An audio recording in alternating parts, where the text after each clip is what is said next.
I think it's pretty obvious we don't know what we're talking about, so I think everything's good. Now y'all know what's wrong with me. And on that note, I don't even know if it was bad reffing. I just know that it was bad on our part. Go support your team. Go Yes. support band, cheerleaders. The autumn mix inspired Michael Ball. It's the first time he's ever raised his hands on a yes. So that's pretty impressive. Scare that referee's coming back. Let's talk a little football. hey, welcome everybody to the Press Box. I'm so glad you can join us. I am here with our cast of usual suspects or unusual suspects. Randy Young, Michael Best, Jim Rayburn, Austin Reams. Let's talk a little high school football. The action's heating up along with the weather. Thomas County Central 38-0 over Cairo. Big win for Central, and we'll get into your preview of next week's game. But let's get into this game. Great start by Central. Kind of what's your reaction, Randy? I'm happy. I mean, again, it was a solid showing from Central. I do think, again, that Cairo came in a little undermanned, and we talked to that during our pregame meal. They had some guys along the line of scrimmage that were missing, and I think that made a difference in it. But our guys showed up and played well, both sides of the ball. Jalen Johnson, his first start, ends up going for 200 yards or so and a touchdown, and then runs for a couple of touchdowns. And defense plays well, holds Cairo to a handful of first downs. And again, just a solid win and a really good way to get the season started for us. Yeah, I know you got to be happy with that. I like what I saw in terms of. To me, Cairo looks maybe to be a region favorite. I think you run into a good Central team here, but what's your takeaway from the game, Michael? Blocked a punt. They did block a punt. Yeah. Yeah, it's true. What's on the list now? No. Next. It was, Central's a very good football team. Our offensive line, we really felt good last year. We were like, hey, look at all those guys. We got 4 guys coming back next year. One of them decided not to play football after last year. One of them tore an ACL, and during the summer he's out. One of them got hurt Friday night, first quarter. So now you're down to one offensive lineman that's played football against a very good Central defensive line. And offensive line, they're stacked across the front. And sophomore quarterback's very good.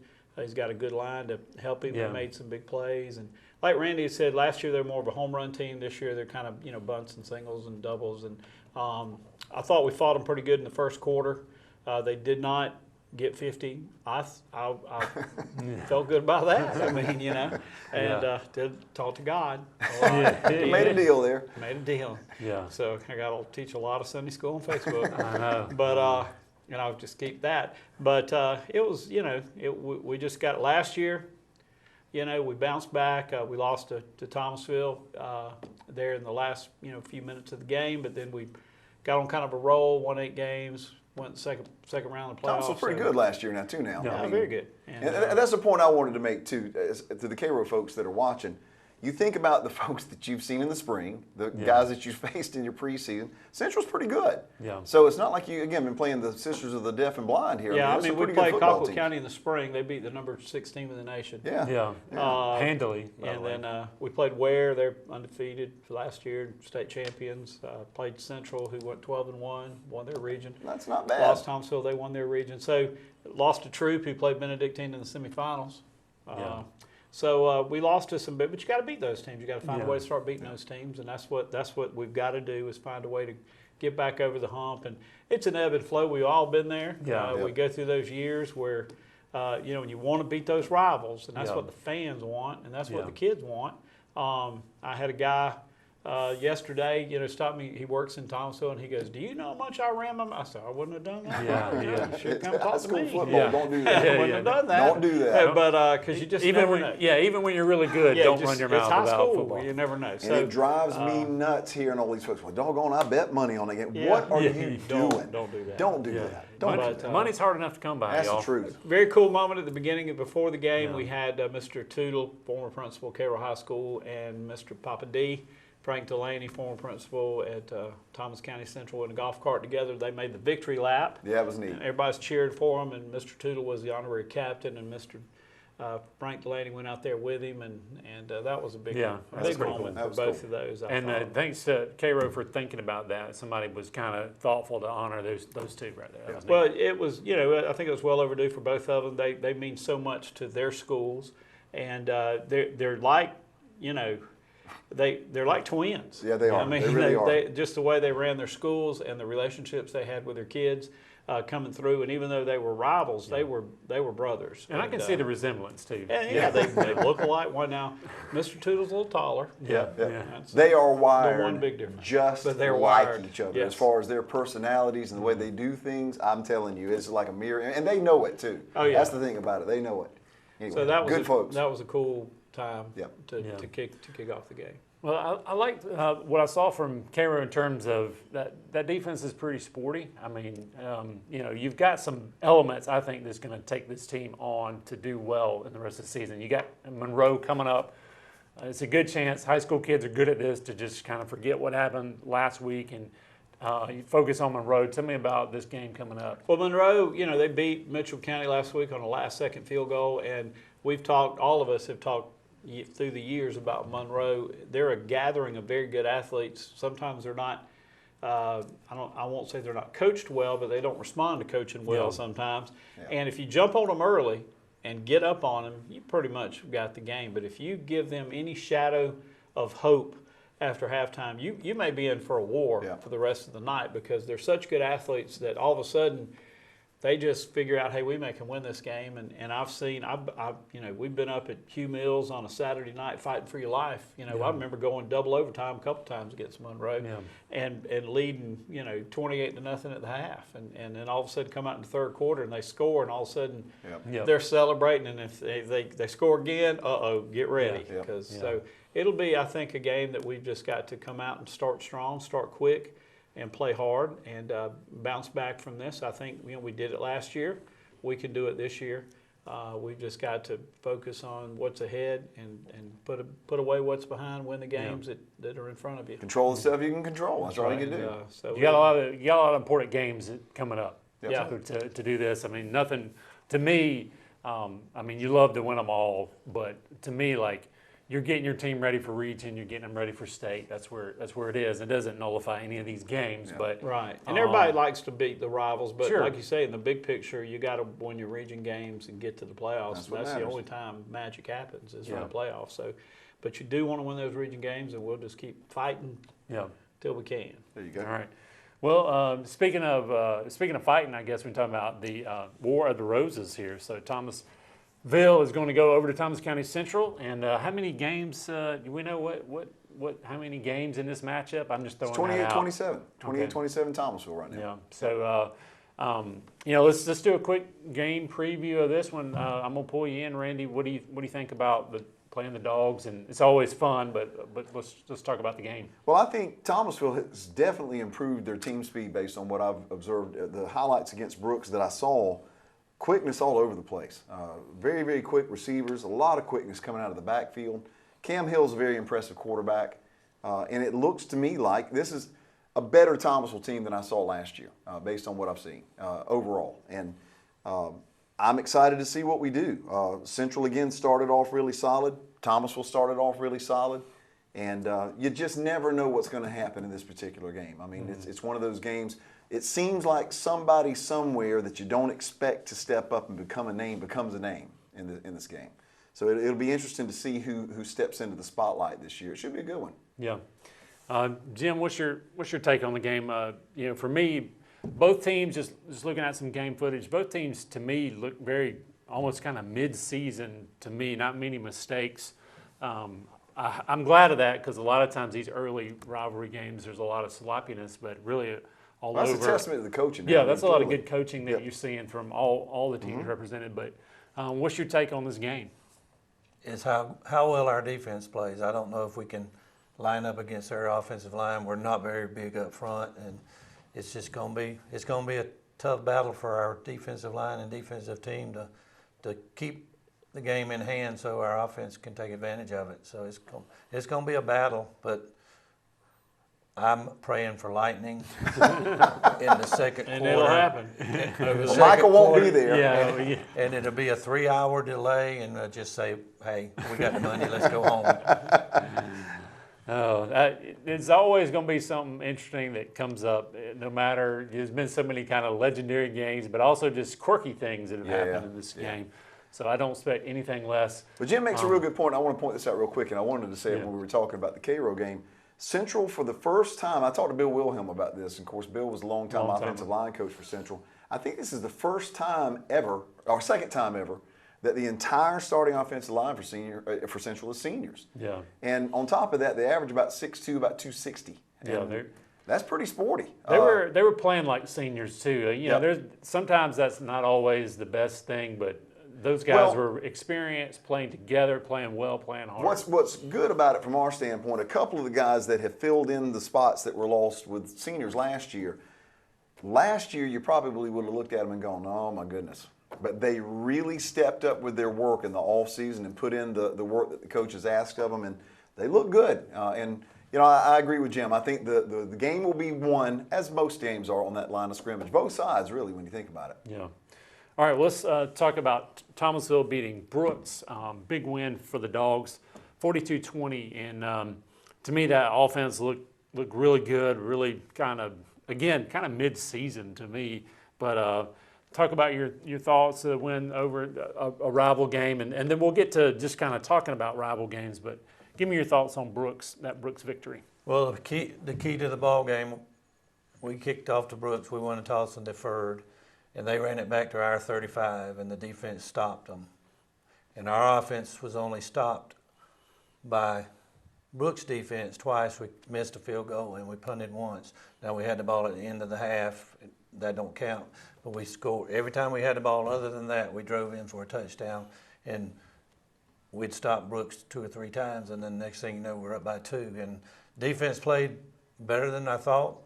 Brooks kind of helped us a little bit. They decided they wanted to throw the ball a little bit, and our secondary is pretty stout. And so, but offensively, 4 running backs, I think had a little over 260 yards rushing between them. No, I can't think Levante Cole had 88 in a long touchdown run, and then the passing Cam had 1 touchdown, no interceptions, and he was at 260. We had 520 yards of total offense in the game, and it was and good decision making on the RPOs too. Right, he's very well. He starting with the Cairo game last year, he became the starter as a freshman, so he's got a lot of games under his belt, and he's got sometimes he might have a little big head, but Friday night he went in there and played like he can, and he threw the ball well. Got good wide receivers. Of course, everybody knows about Cole Shaw, but Nigel Pittman, the sophomore that played a little bit last year,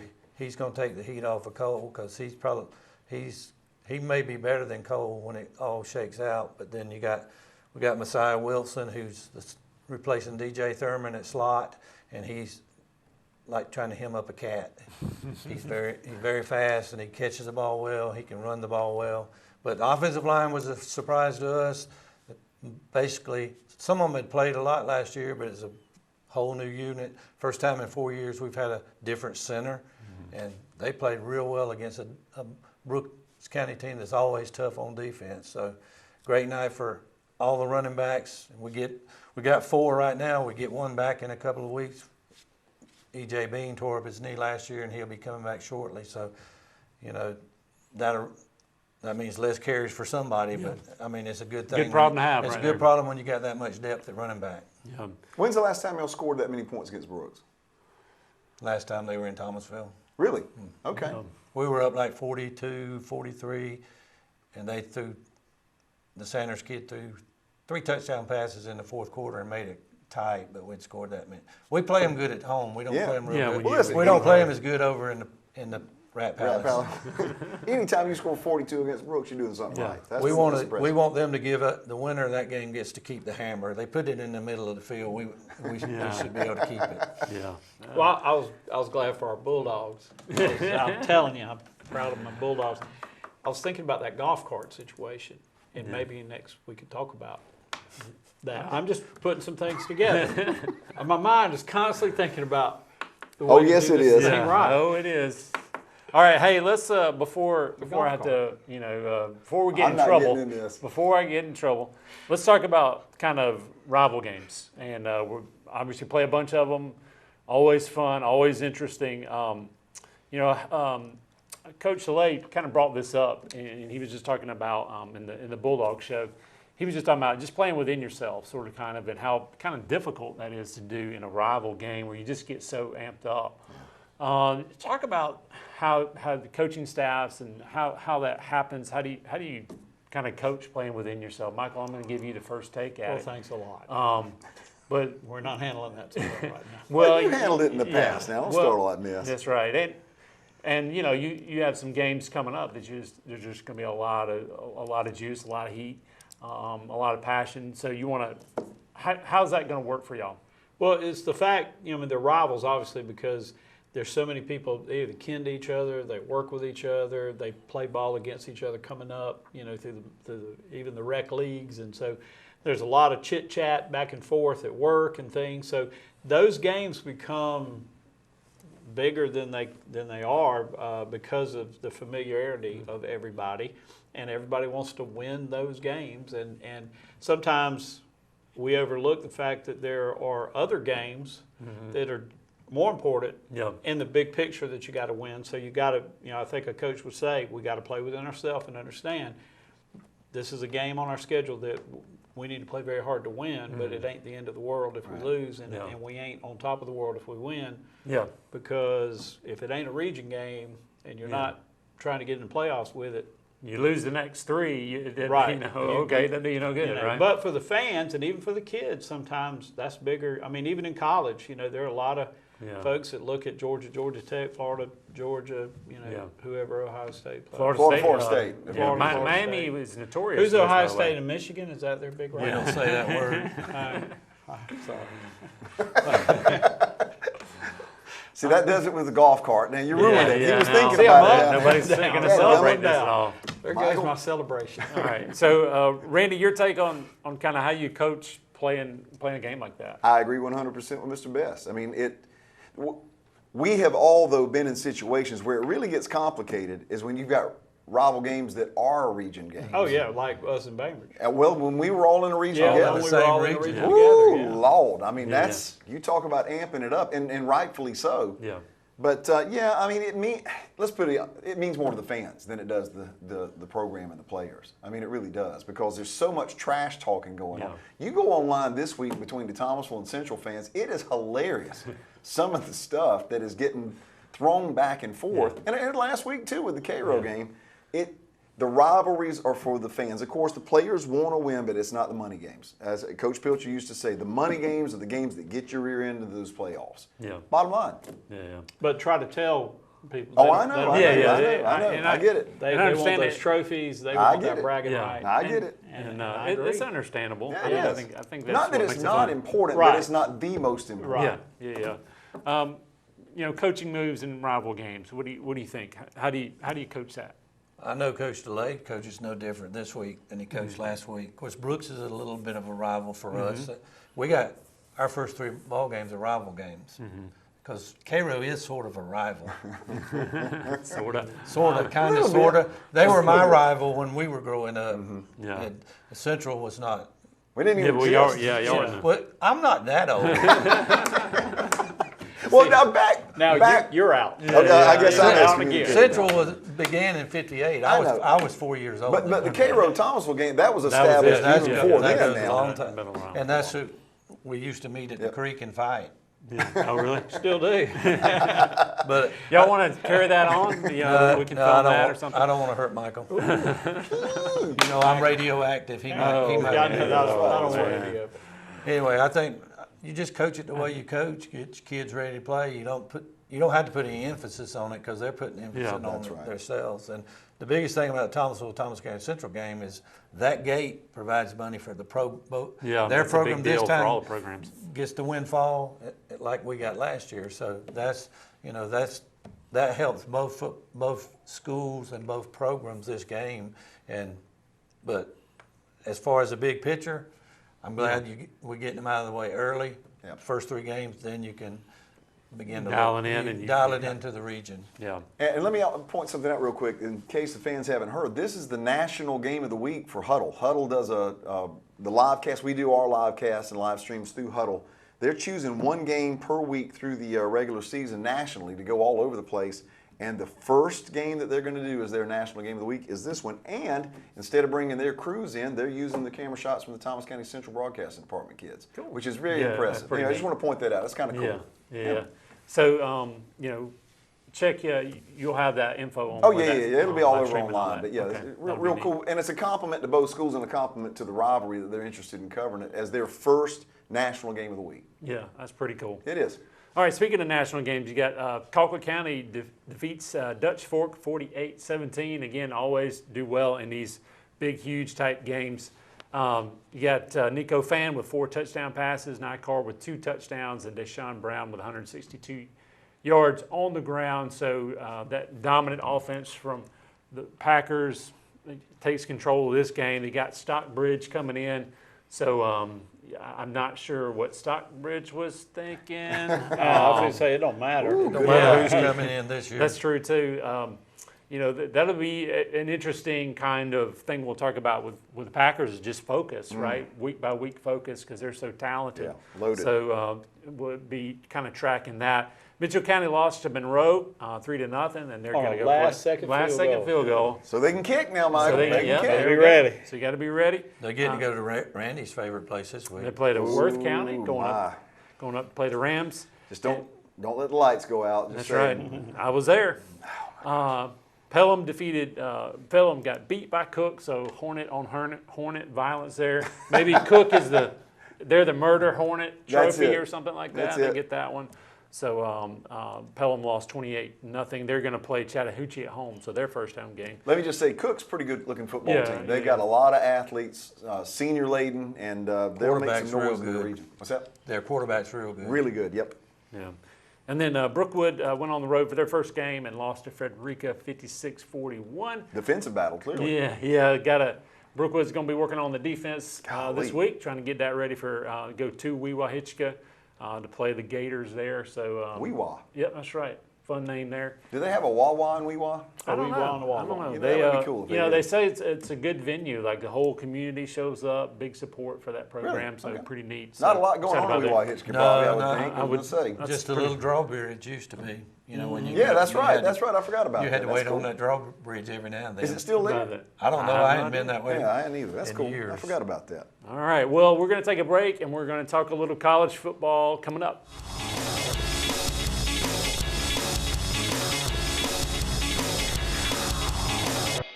Hey, welcome back, everybody, to the Press Box. This is the college edition of the Press Box, and thanks for sticking with us through all the fun discussions we had. And keeping up the fun, let's talk quarterback races. We've got a couple that are really interesting that you kind of almost never see.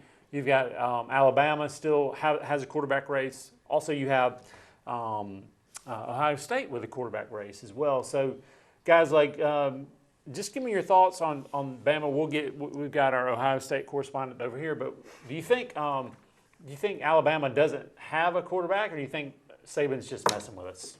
Randy, what do you think? I don't know. I mean, for them to have to go get a guy who was a second string quarterback at Notre Dame to come in that everybody's hanging their hopes on, that's just kind of odd to me. And I realize that the guys that he's competing with are 4- and 5-star guys, but that doesn't really, again, as we've said many times, that doesn't really translate to anything on the field. I think they got a problem, Michael. What's the odds of somebody coming off the bench and playing well at Alabama? From Alabama, you're Yeah, right. yeah. A second string quarterback? I don't see That that. never No, that happens. would never I think happen. that's unheard of. No, that wouldn't. Be like a walk-on, just coming in and Yeah. taking a team and going to a national That wouldn't championship. happen. Yeah. It just twice. doesn't happen in football. It happens Yeah. in the movies, but it doesn't happen in football. No, I've been watching a little bit. I always like to watch Saban's press conferences because I like to watch him yell Yes. at the press. When he, They're it's very just fun to entertaining. And watch. yes, But his comments the other day were all 4 completed some passes, all 4 threw some interceptions, all 4 got sacked, all 4 ran the ball well, yeah. There you go. That and that's he narrows left it it down. at that. So He's not going to let you know anything. Oh no, no, he's not. you'll But- know when they come out. So I wonder if they have, it makes it fun for speculation. We literally don't know. I wonder if maybe they have a game plan for 2 of them. They may have this kind of run package for somebody, and maybe somebody else doesn't. I don't know. Yeah. I don't know why you wouldn't name it by now. So it just seems kind of odd. But that's why I say I think there's Yeah. a legit issue there. But The Who knows? rest of Bama, I feel good about. So that, I mean, they're going to have some good pieces to, some running backs and some offensive linemen, wide receivers. they Nick got has that been big- very cheerful. So If they got Yeah, that, yeah, that's really weird. if they got that big running back, it don't matter who's it. You're right. Yeah. I think this will be a throwback team from what you saw back in 2010, 2011, 2012, where they're going to be real run heavy. Play great defense. That's it, and play really good defense. And Jalen Milrose can run really well. I know can. he played. I remember watching him play some last year. I mean, he's Well, he's a an big athlete, guy. man. He's an athlete. And so it'll be interesting to kind of see how they incorporate that. So What about Ohio State? let's go to Ohio State. Yeah. Don't know who's going to be the starter. I don't know the second guy, but McCord is the first guy. But even in the spring, they didn't. Yeah. And all summer, he's kind of like Saban. He's not saying anything. You wonder if this is like an NIL transfer portal where you're just kind of keeping them in suspense a little bit, maybe. Could Because be. I mean, you definitely backup quarterback is a problem in the NCAA right now. Because I mean, Because those if you don't guys get go. to play, if you don't get to play, you're gone. Yep. Yeah, and you're going to need your second string guy. You just will. And they deserve to start somewhere. And if you don't believe it, just ask them. Sure, Right? sure. Just saying. Yeah. That happens in high school. It does Yeah, a lot. yeah. Yes. So speaking of quarterbacks, Carson Beck wins the starting job for the Bulldogs. And Kirby Smart has announced that. Yes. So that's yes, official. There we go. It is bona fide. Are we going to miss Stetson Bennett this year, y'all? I mean, we got the fan club right here. I know president I of the fan will. club. I'll miss old Stetson. He's one of those you just love to hate him. I mean, and hated to love him. It was just, but he got it done, and so I think that he had that factor that he was a winner and he found a way, and I think we may miss that at times. I don't have anything against Beck. I just think the maturity of Stetson Bennett is going to be missed this year at times. Kind of maybe a little bit of steady hand. He was is gonna be 30 years missed. old. Well, that's what I'm saying. I mean, he should be, right? Right. I'm not, Tennessee's quarterback was actually older than Stetson Bennett last year, and nobody said a word No, about they that. but don't. It doesn't Yeah. matter. It's just welcome to our world. Yeah. No, I don't think there's any way you're not going to miss him. The main thing that Stetson brought onto the field was a sense of confidence that he was going to make something happen. Yeah. If he needed to run, he'd run. If he needed to make a pass, he's going to make a pass. He would find the way to get whatever he needed to get. Now he may do something dumb in between. That's now. right. That's right. Make That's you right. throw furniture, but other than that, But I think Beck, he's going to be more of a classic style quarterback, and he's not. Yeah, He he's can not a run if he statue, right? has to. Yeah. He can run if he has to, but he's not going to be what we've seen from Stetson with a 50-yarder type thing. But he's got a better arm. From what I understand, I think he's got a little more control of the passing game than Stetson had. So it'll be interesting. It's going to be a different looking Georgia team, but that doesn't mean it's going to be a bad thing. Oh, yeah. They got 12 games to get ready. Yeah, that's right. A little Could be. nice, We'll nice see. preseason by the Dogs. I'm just kidding. I just like giving y'all a hard time. But anyway, y'all go out and enjoy some great high school games. Yeah, enjoy watching the band, cheerleaders, these fun rivalries, That's right. playing for the front of their jerseys. That's good stuff. Y'all go enjoy that. We'll see you next week on the Press Box.